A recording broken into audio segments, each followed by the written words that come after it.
Okay, re-recording. So let's skip over these next couple. We will come back to this.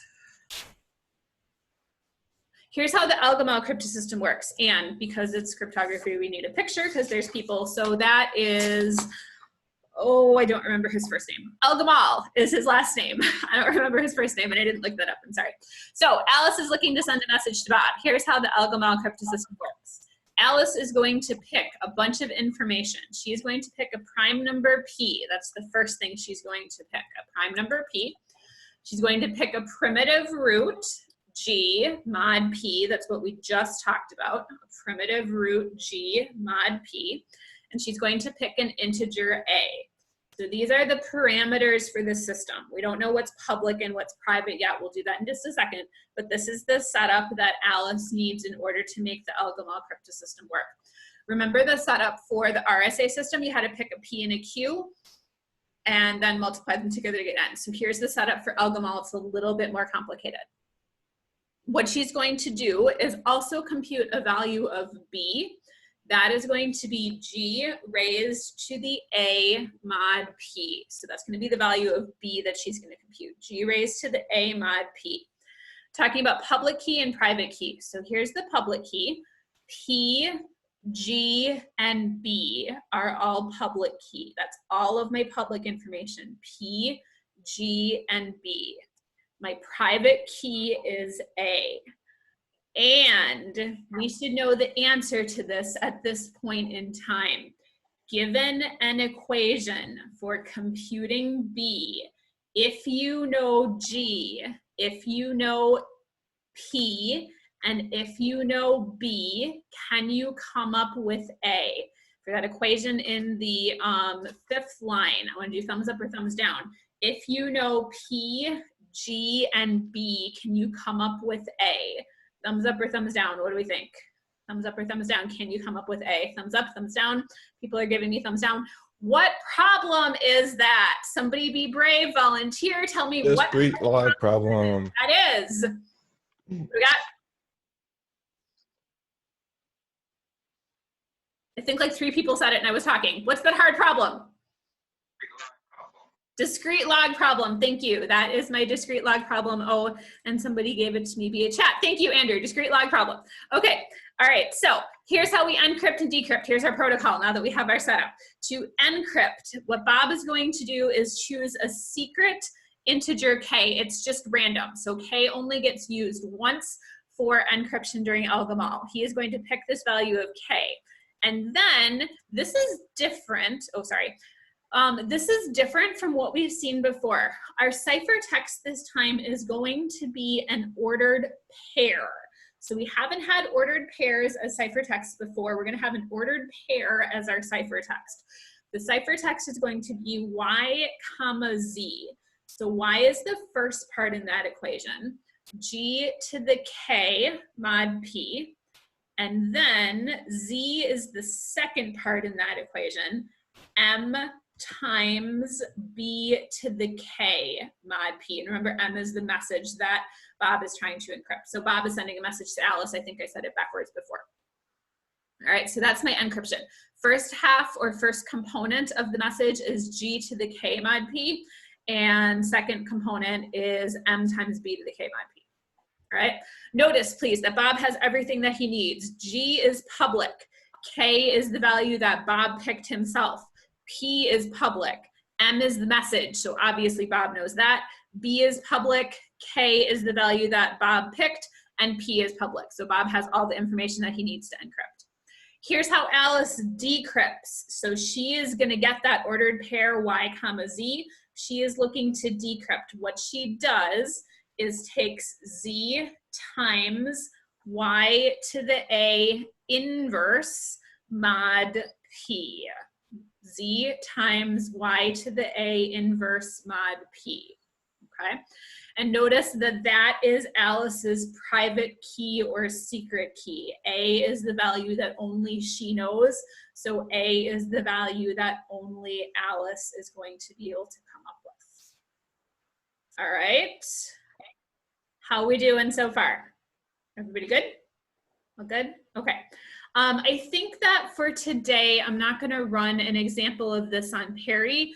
You can see how it works. You can play with it. The reason is because I don't have a primitive root mod P, and I'm also not entirely confident in my screen sharing yet to be able to do that. One sec, Daniel. So I think I'm going to hold off on showing an example until I get a little more comfortable with Zoom. Daniel. Yep. So y to the a inverse is a number such that y to the a times y to the a inverse mod p equals 1. Yep, so that is y to the a inverse mod p. And remember, that's the number that when you multiply that number by y to the a, you get 1 mod p. Exactly. Yes, good question. Other questions before we talk about why this works? Any other questions before we talk about why this works? Okay, it's math class. We got to talk about why this works. Here we go. So I want to do the decryption of the encryption, and hopefully I am going to get the message back again.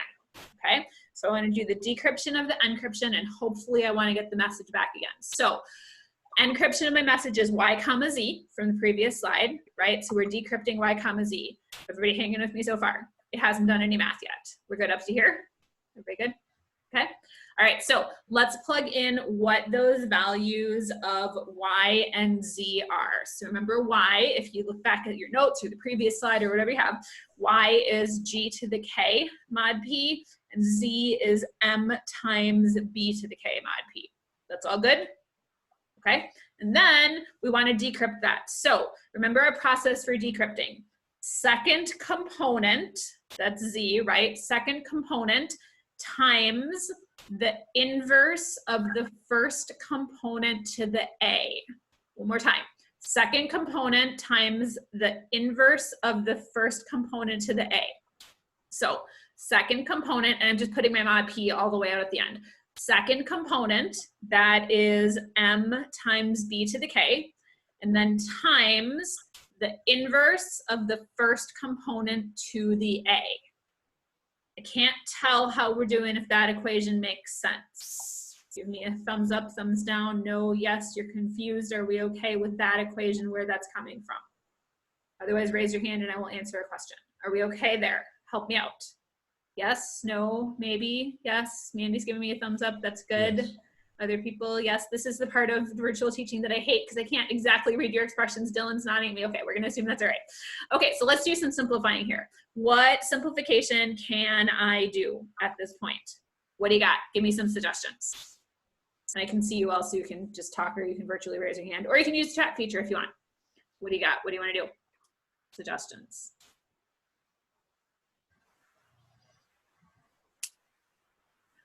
Be brave, volunteer, or I'll put you back in breakout rooms again without the computer screen in front of you, and then it'll be harder. What do we got?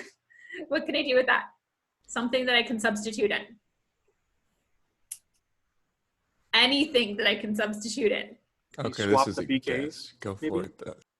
Okay, so John and then Joshua. So John, what are you saying? Maybe we should go the other way around. What do you mean? Have Josh go first. Okay, Joshua, go first. What do you got? Maybe for the b to the k, we could replace that with something. Yes, like. What can I replace b to the k with? What is b equal to? Keep going, Joshua, you got this. From the previous slide, what was b equal to? G to the a? Yes, so I can totally replace b with g to the a. I can do that. I did one more thing on this particular slide. What about the g to the a and then to the k? When I'm raising something to a power and then to another power? I'm tempted to just start calling on people, but I won't. When I have g to the k and then to the a, what can I do with those? Actually, Don, multiply them. Elijah. Okay, so then I end up with g to the, keep going, Elijah, you got it? Oh, g to the ka. Yes, and I think I wrote it in the opposite direction. Okay, so two things that we substituted in. M times g to the a, that was b, and then raised to the k, and then times g to the ak inverse. Do you see it at this point in time? Keep in mind what I am trying to get back. Do you see it? Do you see why stuff simplifies? Do you see why I get back what I am supposed to get back? What am I supposed to get back? M. M. Do I get M back? Do you see it?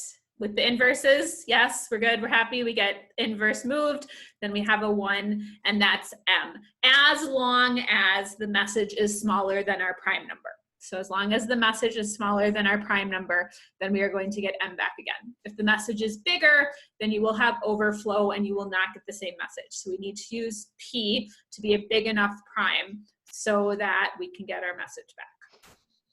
Okay, how we doing? Questions on the Elgamal cryptosystem? Anything there? Questions on the Elgamal cryptosystem? You happy? Okay. All right, let's jump into the Elgamal signature scheme. So this is the other one that I wanted to talk about today. And again, if you just give me 1 sec, I think we're going to do a stop